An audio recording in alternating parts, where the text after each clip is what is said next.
केंद्र सरकार ने जीएसटी स्लैब में जो चेंजेस किए हैं उसी पर बात करने के लिए मैं सहारनपुर के फर्नीचर कारोबारी हैं राजू छाबड़ा जी, उनके पास आया हूँ। राजू जी, बताइए कि आपका फर्नीचर का काम है और लकड़ी भी है, फोम भी है और शीट होती है, रेक्सिन होती है, क्या कुछ राहत मिली है आप लोगों को?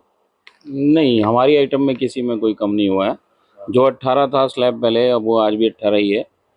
हाँ, एक रैक्सीन आती है, उस पर 12% स्लैब था, शायद वो 5% हो गई होगी जब 12 हट गया है। तो उसका इतना कोई ज़्यादा यूज़ कम ही रहता है वो आइटम का। तो मतलब फैब्रिक पे पहले से ही 5% था, अच्छा। तो फोम 18 है। तो इसमें तो कोई कम नहीं हुआ, लेकिन मैं तो मेरा मानना ये है कि जीएसटी जो है 18%, वो बहुत ज़्यादा है। मतलब हाउस होल्ड आइटम है ये सारी। हाँ, इसमें लग्ज़री आइटम जो है उन पे आप टैक्स बढ़ाइए। जैसे अभी ये करा है कि भी गाड़ी 17-18 लाख रुपए वाली या उन सब चीज़ों पे 40% कर दिया, शराब तंबाकू पे कर दिया, वो अच्छी चीज़ है। भाई जिसको शौक पालना है वो पैसे खर्च करेगा, लेकिन ये रोज़मर्रा की ज़रूरत की चीज़ें हैं, तो इस पर टैक्स का स्लैब जो है वो 5% ही होना चाहिए था। फर्नीचर 5% अगर होगा तो नेचुरल सी बात है कि बिलिंग भी प्रॉपर तरीके से होगी। कुछ तो सस्ता लो, सब बढ़िया लो, इसमें क्या खास बात है? थोड़े में ज्यादा स्वाद, यही तो है इसकी खास बात। ज़्यादातर लोग जो है कई बिल नहीं भी लेते। कस्टमर कहता है कि मुझे तो बिल नहीं चाहिए, लेकिन वो पार्टी तो सामने से टैक्स तो दे ही रही है, वो बिल काट ही देती है। तो वो तो टैक्स जोड़ के ही मिलता है उसको सामान, जेब से तो कोई देगा नहीं।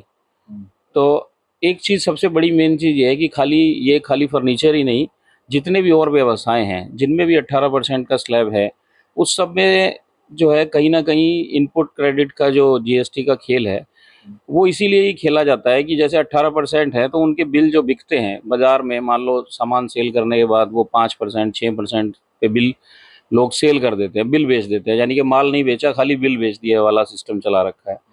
तो अगर 5% का ही स्लैब होगा सारी चीज़ पर, अगर 5% का ही स्लैब होगा तो बिल बिकने का काम भी खत्म हो जाएगा, वो माफिया भी खत्म हो जाएगा जो इनपुट क्रेडिट का खेल होता है। जब होगा ही 5% तो कितने में बेचेगा और कितने में कोई खरीदेगा और कोई क्यों ही लेगा। तो मेरा मानना यही है कि अगर सरकार इस पर ध्यान दे कि 18 ना करके सारी चीज़ पे ही अगर 5 हो जाए, जो हाउस होल्ड आइटम्स हैं, जो जनरल यूज़ में आने वाली चीज़ें हैं, तो ये टैक्स क्रेडिट वाला जो सिस्टम है 18% वाला, जो 5% पे जो धंधा होता है, 6% पे बिल बिक रहा है, माल अलग से बिक रहा है, वो तो कम से कम बंद होगा। तो वो बंद होने से तो बहुत राहत मिलेगी फिर। अच्छा, कौन है ऐसे लोग जो इस तरह का खेल करते हैं जीएसटी, और क्या किस तरह से मुनाफा कमाते हैं वो थोड़ा बताएंगे विस्तार? हर चीज़ में है। आप एग्जाम्पल बताइए कोई, किस तरह कोई किसी भी तरह एग्जाम्पल ये है कि जैसे मान लो कई लोग जैसे हाउस होल्ड के लिए मान लो कुछ सामान खरीदते हैं, कुछ भी सामान खरीदा, तो वो लोग बिल नहीं लेते, वो कहते नहीं हमें बिल नहीं चाहिए, तो उनको वो थोड़ा सस्ता करके बेच देते हैं, 5-6% 7% डाउन करके बेच दिया, और वही 5-6% पे बिल बेच दिया। तो वही सिस्टम है। ऐसे ही मान लो गाड़ियों में चल रहा था, अभी पीछे आपने देखा होगा गाजियाबाद में भी एक कंपनी थी कि वो अ, अपने ट्रक लिया करती थी और उसके बाद फिर खनन का कारोबार करती थी। उन ट्रक का जो क्रेडिट होता था, इनपुट जो जीएसटी आता था उनको, उस खनन के बिलिंग में ही एडजस्ट करके बाद में ट्रक सेल कर दिया करती थी।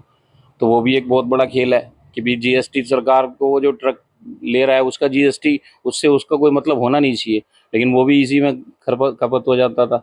तो बहुत सारी चीज़ें हैं, अगर सरकार अगर अपनी इस चीज़ों को बनाती है तो उसमें लूप होल भी बहुत सारे होते हैं, और सब कुछ मिल बांट के ही होता है, बिना मिल बांट के तो कुछ हो नहीं सकता कभी।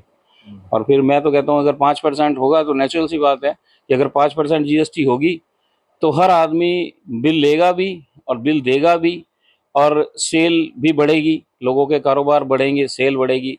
तो फिर जब सेल बढ़ेगी तो इनकम टैक्स में भी उनको थोड़ा और ज़्यादा टैक्स भी मिलेगा। तो ये चीज़ है। अच्छा, जैसे आपका फर्नीचर का है, कई चीजें होती हैं आपकी, जैसे फॉर्म है, अन्य चीजें भी हैं, क्या कुछ उम्मीद थी आपको कि इनका कुछ बढ़ेगा या कुछ घटेगा जिससे कुछ राहत मिल जाए आप लोगों को? क्योंकि काफी डाउन है सहारनपुर के अंदर, फर्नीचर का हो चाहे लकड़ी का जो एक्सपोर्ट होता है वो भी काफी डाउन है, तो इसका फायदा आपको मिल रहा है, कुछ एक्सपोर्टर को मिल जाएगा?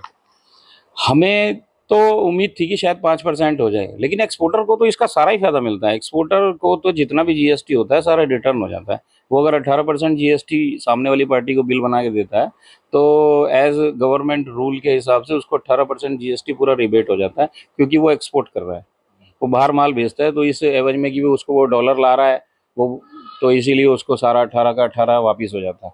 तो 18% का तो उनका सबसे पहला बेनिफिट यही है कि उसको 18 ही मिल जाता है पूरा वापस।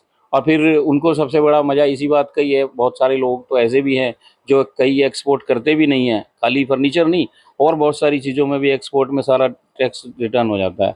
तो बहुत सारी कंपनियां ऐसी बनी होती हैं जो 18% की रिटर्न ले लेते हैं और बाज़ार से 5% पे बिल खरीद लेते हैं, तो उनको तो सारा ही वापस हो गया, तो वो भी है। तो ये चीज़ें अगर गौर फरमाई जाएंगी तो 5% का स्लैब हो जाएगा तो ये सब कुछ बंद ही हो जाएगा। तो क्या है कुछ उम्मीद, अभी तो बदलाव किया है, क्या आगे लगता है कि आगे करेगी सरकार कुछ? अब देखो ये अच्छा बदलाव है, बल्कि इसमें सरकार की ये अच्छी पहल है कि जो खाने पीने की वस्तुओं पे जो इन्होंने घटाया है, जैसे घी है उन पे तो बिल्कुल जीरो कर दिया, मक्खन है, ब्रेड है, तो उन सब पे जीरो हो गया, और जो हाउस होल्ड की जो टूथपेस्ट वगैरह है उन सब पे 5% स्लैब हो गया, ये हो गया। तो कॉस्मेटिक है, शैम्पू है, जो रोज़मर्रा की ज़रूरत की चीज़ें हैं उन पे भी 18 से 5 हो गया, वो 12 से 5 हो गया, कई चीज़ों में घटे हैं पैसे। तो वो कहीं ना कहीं तो देखो फ़ायदा होगा ही आम कंज्यूमर को, जब वो खरीदेगा बाजार से सामान तो उसको फ़ायदा तो मिलेगा ही। अच्छा, जो लग्जरी आइटम है वो काफी बड़ी है उनका, उनको कैसे देखते हैं? बहुत अच्छी बात है ये तो। जिसको 4 लाख की बाइक खरीदनी है, ये जो 25 लाख की जिसको एक कार लेनी है, या जो 50 लाख की फॉर्च्यूनर खरीद रहा है, उसके लिए 4-5 लाख रुपए टैक्स देना क्या फ़र्क पड़ रहा है उसको? जहाँ वो 28% दे रहा था वो 40% दे देगा, 12% ही तो बढ़ा उसका, तो उससे उसको कोई फ़र्क पड़ने वाला नहीं है। मेरे हिसाब से तो वो ठीक निर्णय है। और जो शराब पीने वाले हैं, मान लो जो तंबाकू सेवन करने वाले हैं, उनके लिए भी बढ़िया है। अगर आपको कोई शौक पूरा करना है अपना, तो उसमें आपको सरकार की हेल्प करनी चाहिए, अर्थव्यवस्था में मजबूती लानी चाहिए।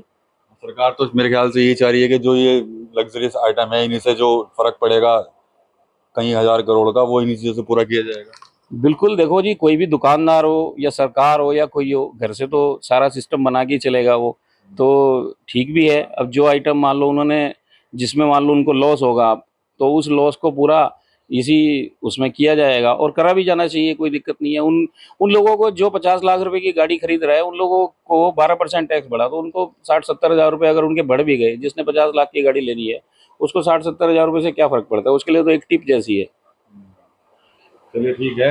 फर्नीचर कारोबारी है राजू छाबड़ा जी, इनके पास आया था मैं। साफ तौर पर कहने कुछ चीज़ों को लेकर उम्मीद थी कि कुछ राहत मिलेगी, लेकिन राहत मिली नहीं है।